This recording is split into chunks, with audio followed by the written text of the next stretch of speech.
Hola a todos, ¿qué es la obediencia y cómo Dios obra a través de ponernos a prueba, a través de ponernos en situaciones en las cuales tenemos que decir confiamos en ti para poder acercarnos más a Él? Pues les voy a hablar un poco de mí. Hace yo no mucho tiempo pasé por una etapa un poquito difícil en el sentido de que estaba muy deprimido durante mucho tiempo, al punto en el que yo creía que no podía hacer nada, que no podía hacer nada. Mis papás me ayudaban mucho, mi papá me paraba a orar con mi papá en las mañanas y eso me ayudó.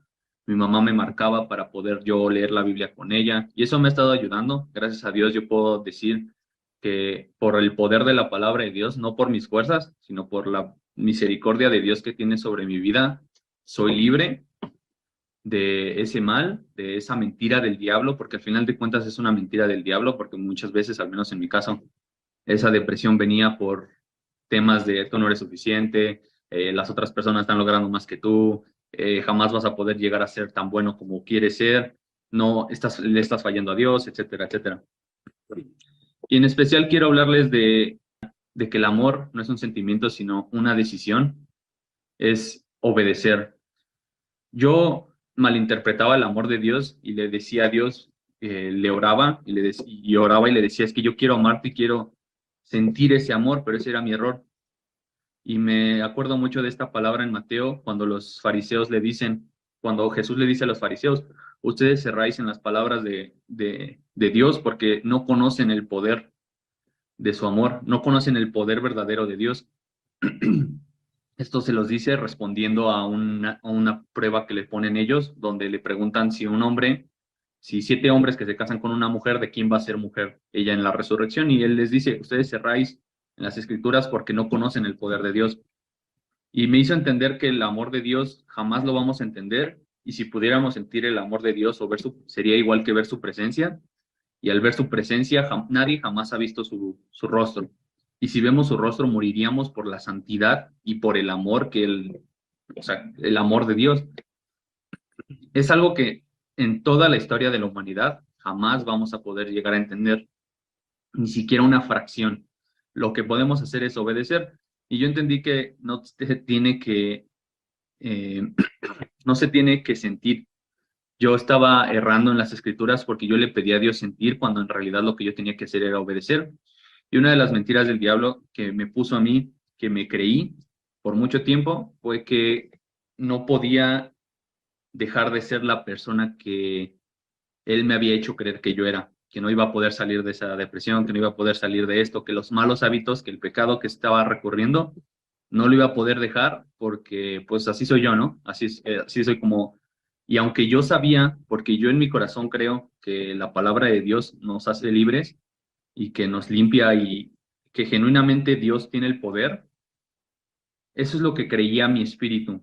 Pero la mentira perdón, que la mentira que el diablo puso en mí fue que yo no creyera que el poder de Dios era suficiente y que yo tenía que lograrlo por mis propias fuerzas. Entonces, un día, hace no mucho, hace una semana más o menos, no, sí, hace una semana, exactamente, le marqué a mi mamá y le dije, es que mira, yo sé que Dios tiene el poder y todo, pero yo no puedo, no quiero. Yo ya estaba en el punto de decirle, yo ya no estaba poniendo excusas porque me di cuenta que todas las excusas que ponía no tenían validez cuando las pensaba. Todas las excusas que yo ponía siempre regresaban a no quiero, porque es mi decisión. Cuando yo recurría y cuando volvía a pecar, me daba cuenta que era mi decisión, que yo estaba volviendo a hacerlo. Cuando decidía no leer la Biblia y no orar, no era porque no tuviera tiempo o porque estuviera muy estresado o porque estuviera cansado, era porque yo no quería hacerlo. Entonces llegué a ese punto en el decirle a mi mamá y a mi papá, es que yo no quiero hacer las cosas, aunque sé que Dios puede ayudarme, yo no quiero hacer las cosas. Y me regañaron en el sentido de que me dijeron de que esa era una mentira del diablo, que tenía que creer en la palabra de Dios y que una de las cosas que es más difíciles para nosotros, y lo vimos también en la clase, que fue muy difícil para mí, fue entender que la obediencia es la verdad, la forma correcta en la que nosotros le mostramos el amor a Dios. Dios no nos pide más. Me acordé mucho de esta parábola que dice en Mateo, que un señor llegó a sus dos hijos y le dijo a uno, ve a mi viña y trabaja. Y le dijo el hijo, no, no voy a ir, no quiero. Y se fue, pero más al rato, arrepentido, fue y trabajó. En cambio fue con otro y le dijo, ve a mi viña y trabaja, a su otro hijo. Le dijo, sí, ahorita voy, pero después de un tiempo no fue. Y me di cuenta que Dios conoce nuestros corazones y no podemos mentirle. En Juan también dice que Jesús conocía el corazón de los hombres y que nadie podía mentirle y que nadie estaba fuera de la perspectiva que él ya sabía de nosotros. Él sabe de nosotros. Entonces me di cuenta que tenía que ser honesto y yo le dije a Dios, la verdad, quiero creer en ti, una parte de mí sí cree en ti, pero ahorita mismo no creo en tu poder, pero voy a leer, voy a volver a meterme más contigo, voy a volver a leer la palabra, voy a volver a orar, aunque yo no crea que tú puedas hacer el milagro, porque no se trata de que yo crea, sino se trata de que tengo que hacerlo, porque tú vas a obrar el milagro en mí, no vas a hacer el milagro por mis fuerzas, sino que tú vas a hacer el trabajo de reconstruir mi vida a través de tu palabra y a través de la oración, aunque yo no lo crea. Aunque yo sienta que soy un caso perdido, voy a leer todavía más, porque la carne no tiene poder en mí. La carne y el pecado y la mentira del diablo es que yo no podía hacer más y mi madre me regañó y me dijo, es que tú puedes y no se trata de que, y eso no es algo que Dios pueda ayudarte o yo o cualquier persona, es algo que tú tienes que decidir porque al final de cuentas el amor es la obediencia. Abraham obedeció a Dios llevando a su hijo, no nos habla del sufrimiento que podría estar pasando Abraham mientras iba de camino, pero aún con el sufrimiento humano, como nos mencionaban igual hace rato en uno de los testimonios, que obviamente cuando te da COVID tienes dolor y confías que Dios te va a sacar de ahí, ¿no? Como nos mencionaban hace rato. Y, pero sigue habiendo un dolor humano. Es una parte que no podemos evitar, tener dolor físico, padecer. Entonces, yo no me imagino que cómo se habría sentido Abraham en todo ese camino con el pesar humano. Confiaba en Dios, pero debía tener un gran pesar en su corazón de saber que tenía que matar a su hijo. Imagínense cuando nosotros cuando yo, por ejemplo, me pongo a trabajar, cuando estoy en el trabajo y me piden hacer algo, me piden como mándale un correo a esa persona o tengo que acabar este reporte. Cuando yo me detengo de todo lo que estoy haciendo y pienso en eso, empiezo a, ¿cómo decirlo? Trato de distraerme, pero no puedo porque es una tarea que se me ordenó. Entonces tengo que pensar en esa tarea y cómo voy a hacerla de la forma más eficiente posible. Ahora imagínense que Abraham estuvo en un camino largo, no sé cuántos días fueron, pero fueron más de 2 días, si no estoy mal.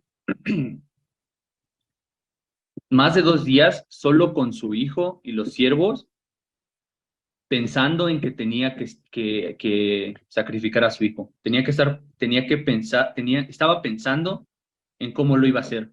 Y el solo hecho de pensar en algo por mucho tiempo te mortifica y pues causa pesar.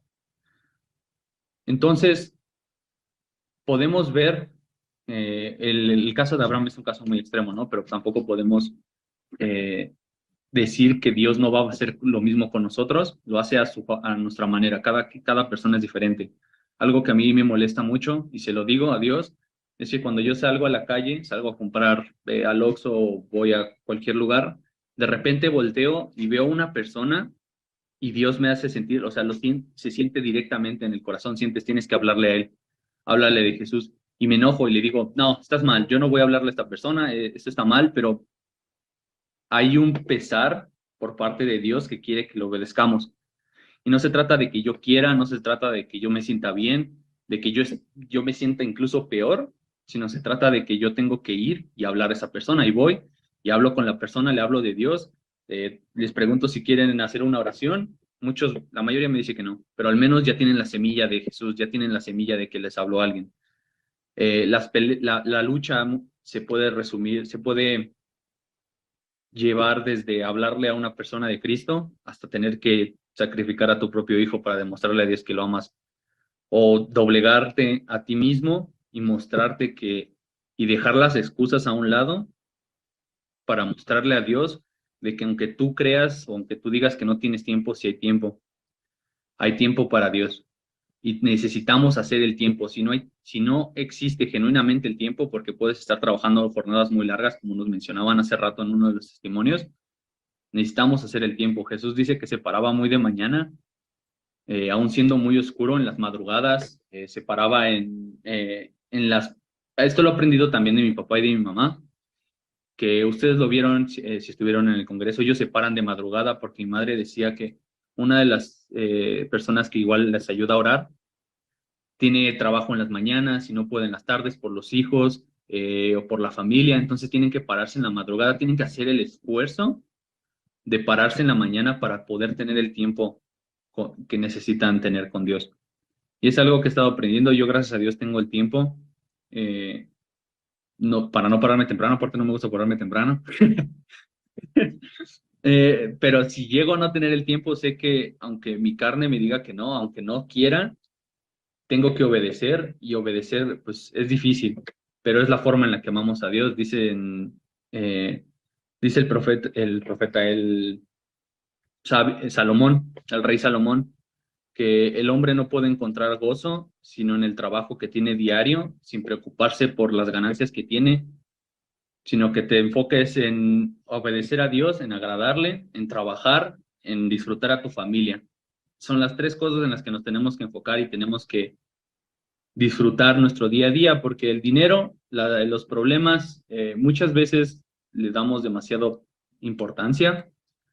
Le daba yo mucha importancia al dinero, pero me he dado cuenta, es algo muy gracioso, porque mientras más diezmo doy, Dios me bendice más. Y sé que no me bendice más porque Dios diga, da diezmo y yo te voy a dar, sino porque al nosotros dar diezmo, al nosotros obedecer la palabra de Dios dando nuestro diezmo, al dar nuestro tiempo, le demostramos a Dios que estamos desapegados de este mundo y que queremos lo espiritual. Nos desapegamos del dinero, por eso es importante dar el diezmo. Y cada vez que das más diezmo, Dios bendice más porque Él sabe que el dinero no va a ser un motivo por el cual vamos a caer. Él sabe que si nosotros lo obedecemos, va a ser muy difícil que vamos a estar sembrados en la buena tierra, como dice en su parábola, y vamos a producir frutos al 100, al 60, al 80 y al 100. Entonces, muchas gracias pues, por su tiempo. Que Dios los bendiga.